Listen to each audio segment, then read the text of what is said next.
Greetings and salutations, friends, and welcome back to more Warhammer 40k lore. Where today we have two quite unique things in store for you. Firstly, a Mechanicus lore video. I know, I've ignored them almost as hard as I have the Iron Hands. And secondly, a relatively recent piece of Warhammer 40k lore that I actually really like. The Thallax Heavy Cyborg Assault Unit. Now, sadly, this is a 30k Horus Heresy exclusive unit, and as far as I'm aware, has no 40k equivalent, at least rules-wise, because, well, GW hates you.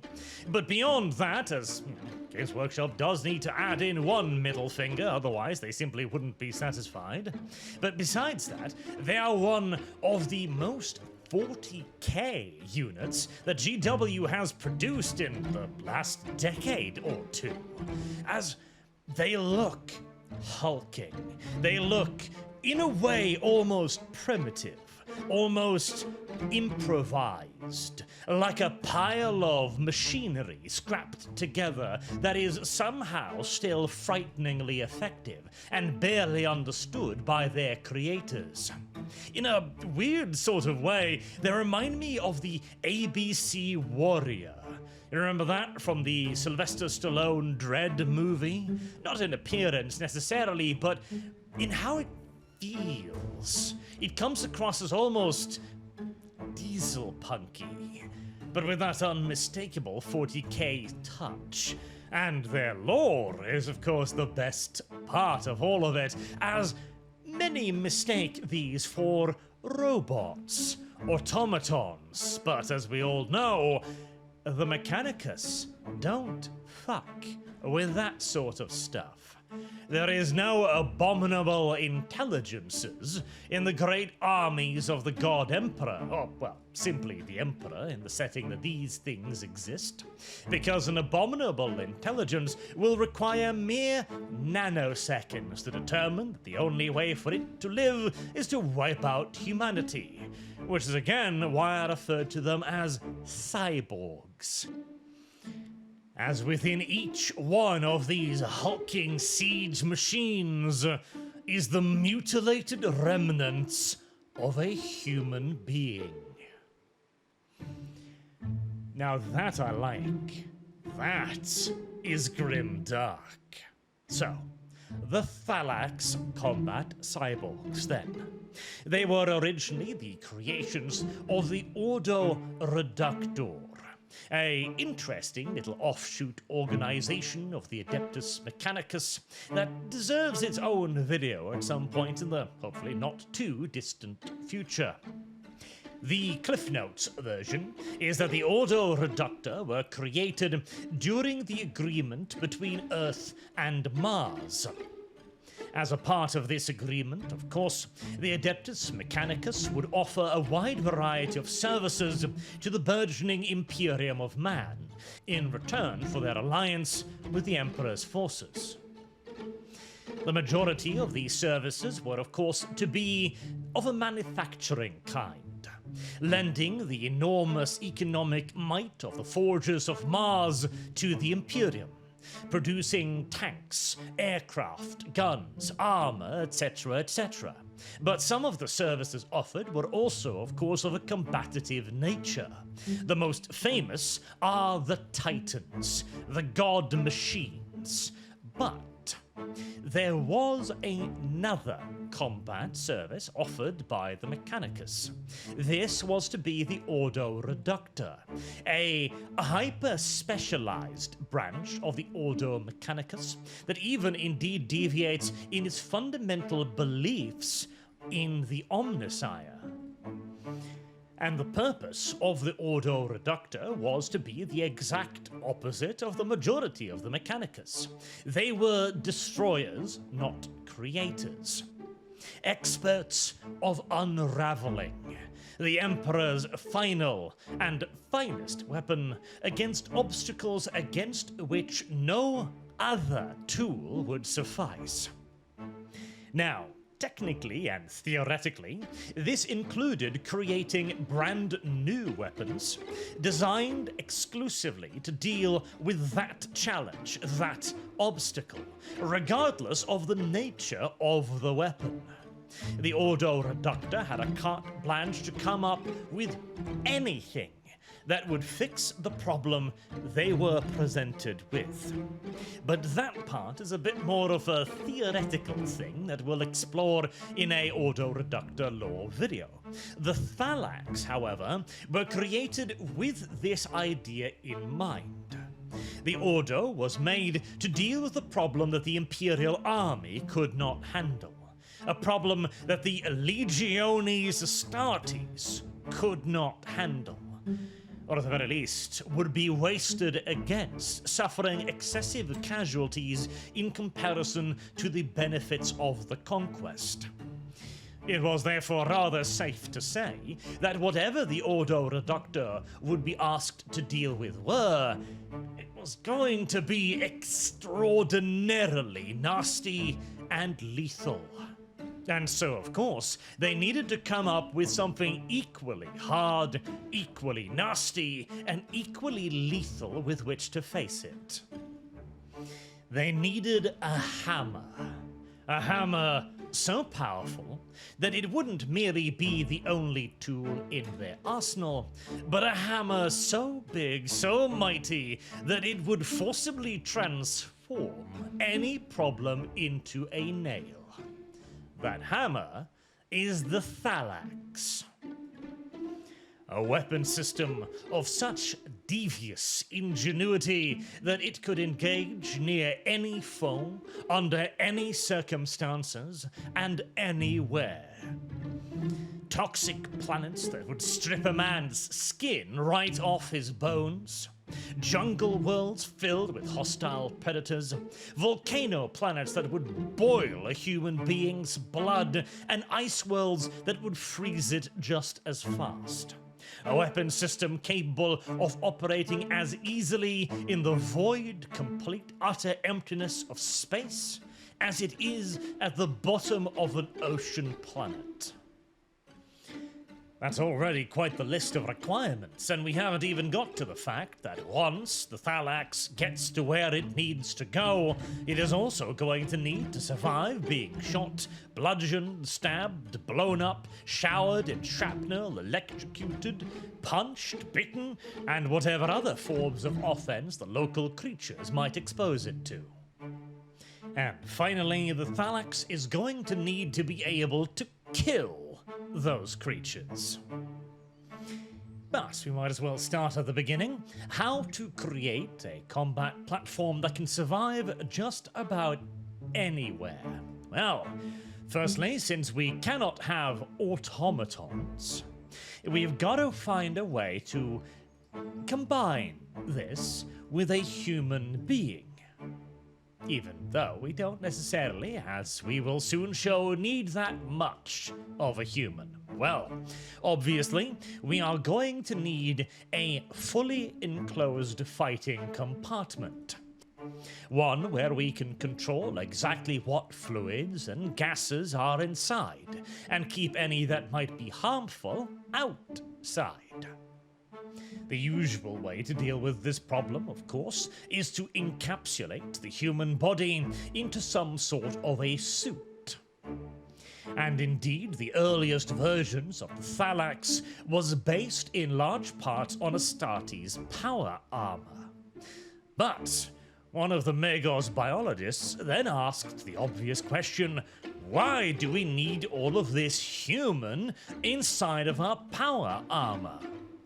Why do we need fragile human muscles that can break down for dozens, hundreds, thousands of different reasons, and requires constant maintenance and supplies in form of exercise and food to keep healthy, when we could simply just install bundles of synthetic fibers?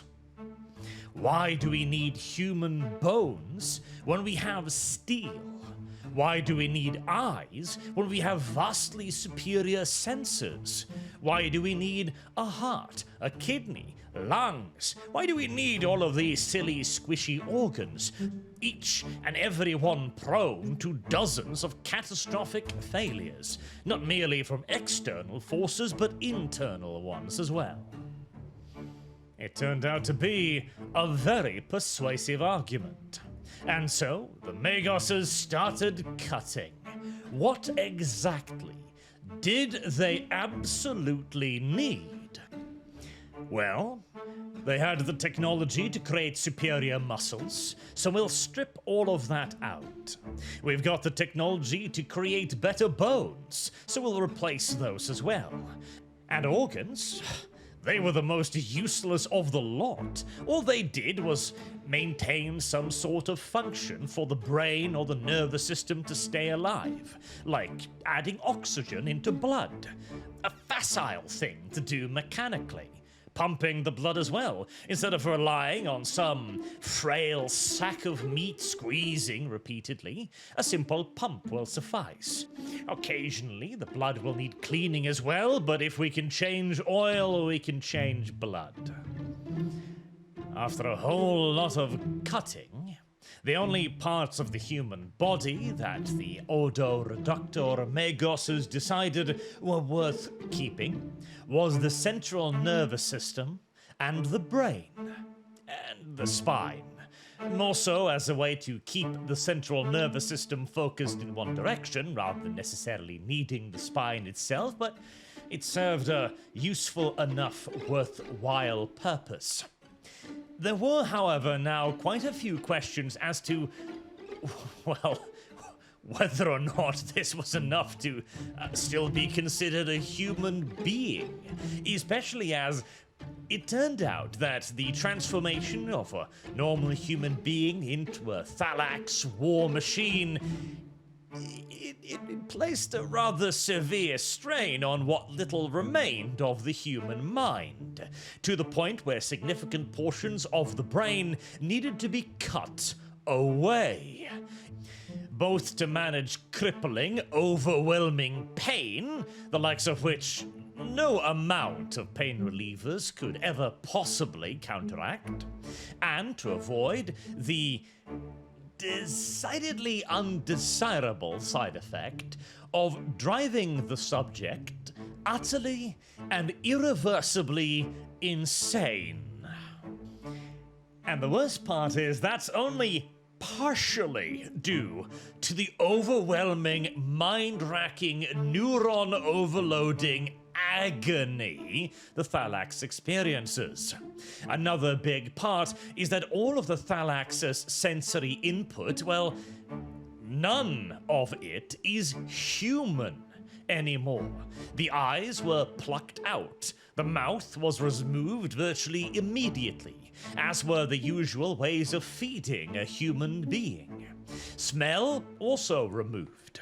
All of it replaced by sensory input data gathered from countless measuring and auger devices all over the Thallax warsuit. In other words, the person, quote-unquote, inside of the Thallax suit has lost virtually every single frame of reference he ever had to the outside world, to his old life, to, well, his humanity. Again, there were a lot of complicated questions being raised as to whether or not this sort of hyper-advanced and strident augmentation could truly be said to leave behind a human being at all. This is as much a part of the reason why the technology to create new Thallax soldiers have been lost in the modern-day 41st millennium. A bigger part, of course, is that the process is extraordinarily complicated and requires a tremendous amount of knowledge and specialized equipment, but also the Adeptus Mechanicus have only grown more spiritual over the years. A surgery like this was only even theoretically possible during an era where the Adeptus Mechanicus were at least in part exploring new technologies and attempting to push beyond the knowledge they already had, despite certain ethical and moral considerations, or even more correctly, really spiritual considerations. In the modern-day 41st millennium, I would imagine the only reason why they don't scrap every single one of these Thallaxes is because they are very effective and because they are very ancient. Thus, they must have some value to them, as all old technology is valuable simply by virtue of being old. But on the bright side, whilst the resultant creature might not be particularly human anymore, it is most assuredly so very, very much enhanced. The Thallax's senses are vastly superior even to those of an Adeptus Astartes Space Marine, even assuming that he is taking full advantage of all of his suit's myriad senses. The Thallax sees more, it hears more, it can even taste the air and analyze particles. Although, again, hearing, taste, seeing are all somewhat relative concepts for the Thallax. It has access to countless spectrums. It can see in the infrared. It can see radiation. It can see heat. Hell, it can see vibrations. There is nowhere safe to hide from a Thallax on the hunt. And in terms of combat potential, a Thallax is incomparable to an unaugmented human and might even be even more powerful than, again, a space marine. They might be more easily comparable to dreadnoughts, in fact, than the overwhelming majority of regular soldiers. The Thallax is stronger, the Thallax is tougher, and it can sustain far more damage than even the doughtiest of warriors. As, well, there's not a whole lot of vital organs left for an enemy to compromise, as its body is filled with heavily armored redundancy systems should one of the primary ones required to keep what remains of the human brain alive fail. The only thing that could be considered a truly, absolutely necessary component of the Thallax's body would be its compact plasma reactor, which is of course hidden beneath its thickest armor. Now, Thallax plate is not quite the equivalent of Legion power armor, but it's damned close, and will render the Thallax near impervious to the majority of light infantry-based weaponry. And when it is necessary for the Thallax to assault something capable of blasting past even that level of protection, well, they can always be deployed to their objective aboard a Triaros armored conveyor, granting extra protection to the Thallax cohort inside.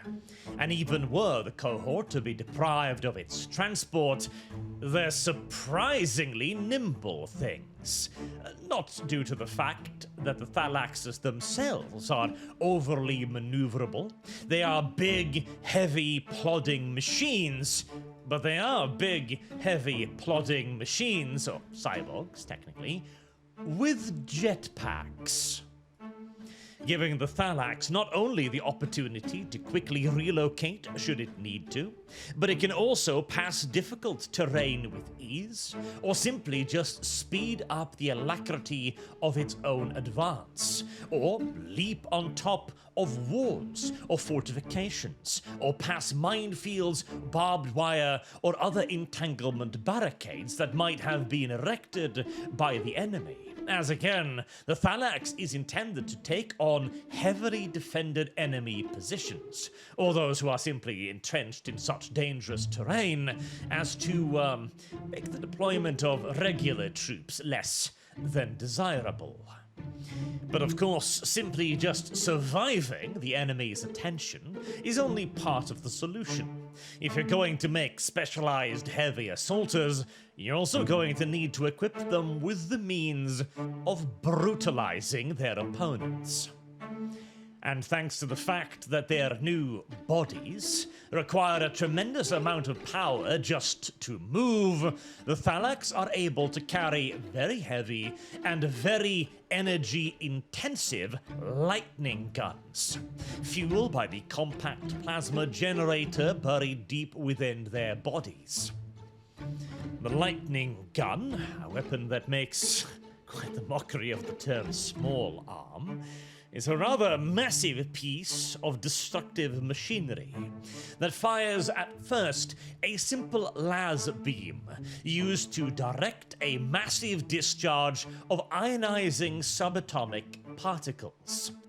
In layman's terms, it means that it really is a lightning gun, as you are charging up subatomic particles, tiny, tiny, tiny, tiny little things, even smaller than an atom. Then you direct them forwards via the las beam, and once it strikes its target, all of that charge is released into the target.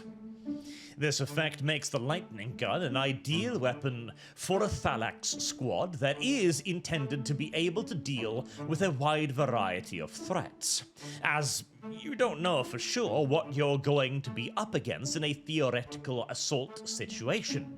You might be dealing with enemy space marines, heretically enough, or you might be dealing with a species of cyborgified humans, long isolated from the rest of the Imperium during the long night, or you might be dealing with monstrous xenoflora, or robots, or vehicles, or automated defenses, or 1,000 other things that might stand in the way of the Emperor's design to unify the galaxy. So, you'd prefer something equally adept at destroying electronics as it is disrupting and breaking down organics.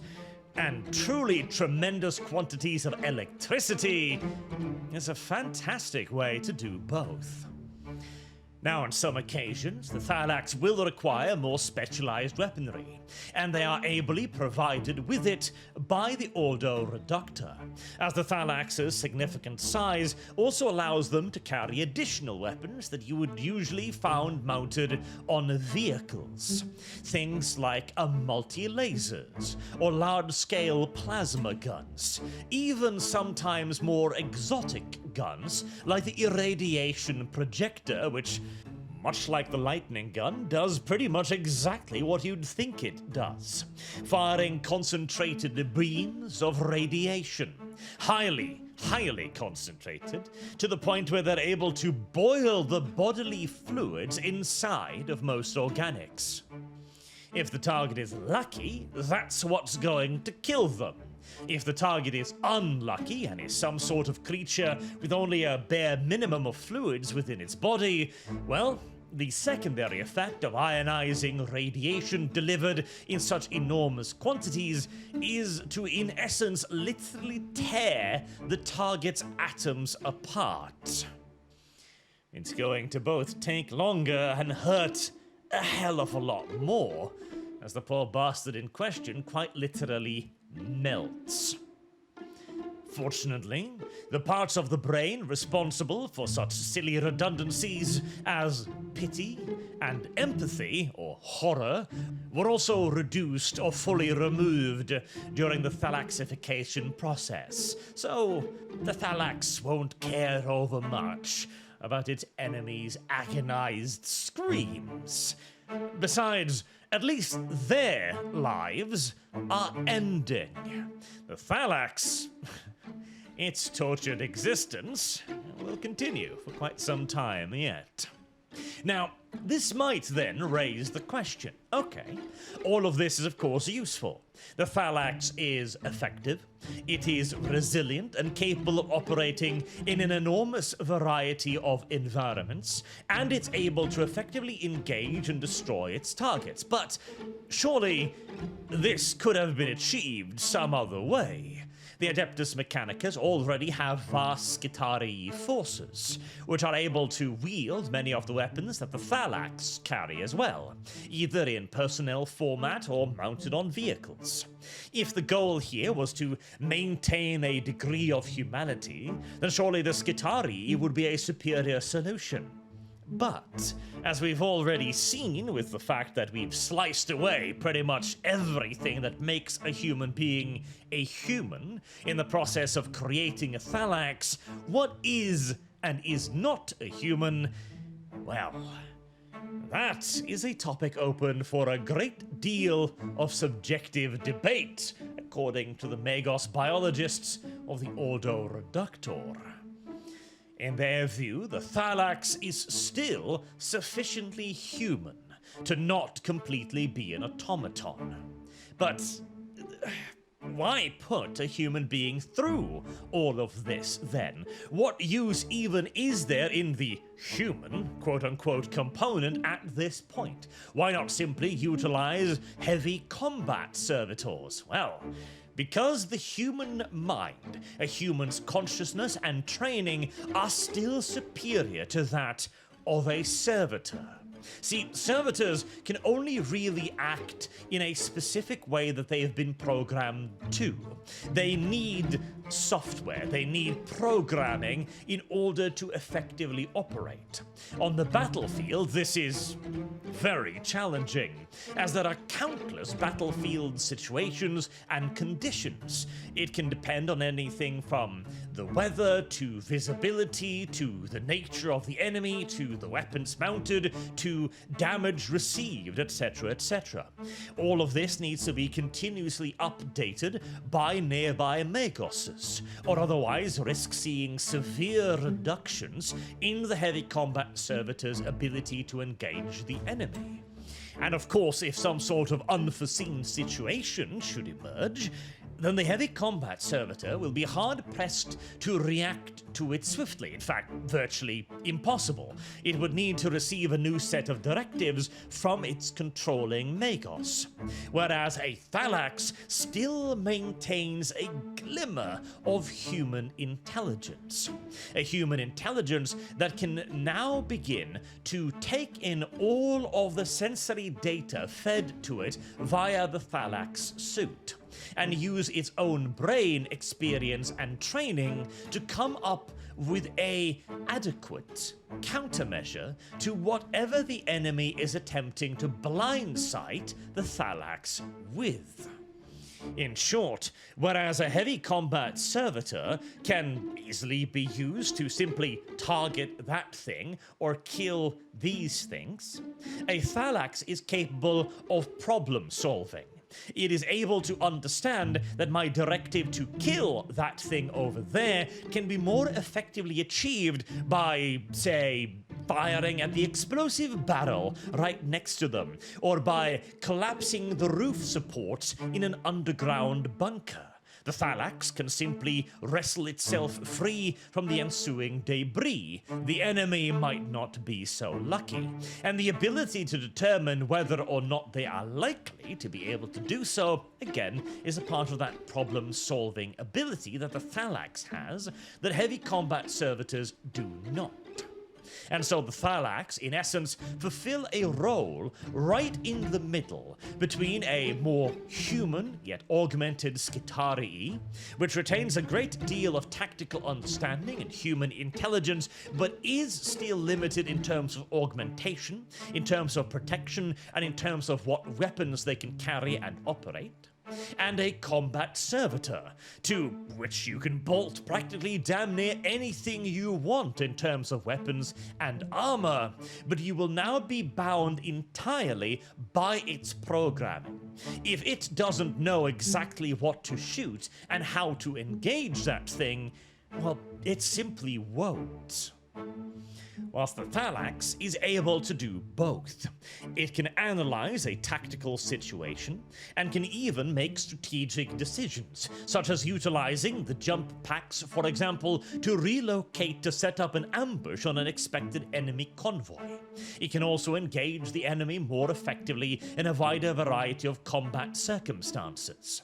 Whereas a heavy combat servitor may only understand that I am to fire my weapon at the enemy until they get within 5 meters of me, at which point I'm supposed to trundle forward and hit them with my stick instead, the Thallax can make the decision organically. If it is engaging an enemy armed with nothing more than a simple knife, or some other weapon that poses virtually no threat to the Thallax, then why waste precious energy when a massive chainsaw bayonet will do the job just as well? And whilst, sure, 98% of wars will never require this precise mix of tactical flexibility and lack of human squishy bits, the fact is that the galaxy is a very, very large place. And somewhere out there, there's a planet whose entire atmosphere is just pure acid. But it happens to be the kind of acid that is required for certain heavy Imperial weapons, and therefore, the planet will need to be occupied. And often, against the express wishes of whatever inhuman creature lives in its acidic depths. In such cases, the Imperial army simply won't do. The Legiones Astartes would probably be better used somewhere else. But the Ordo Reductor are just perfect for the job. And sure, the Thallax are a pinch on the immoral side of things, but so is using babies' carcasses as candelabras. So what does the Adeptus Mechanicus care? Until next time, I've been Arch. Thank you all very much for watching, and I hope to see you all again soon. Till then, have a good day.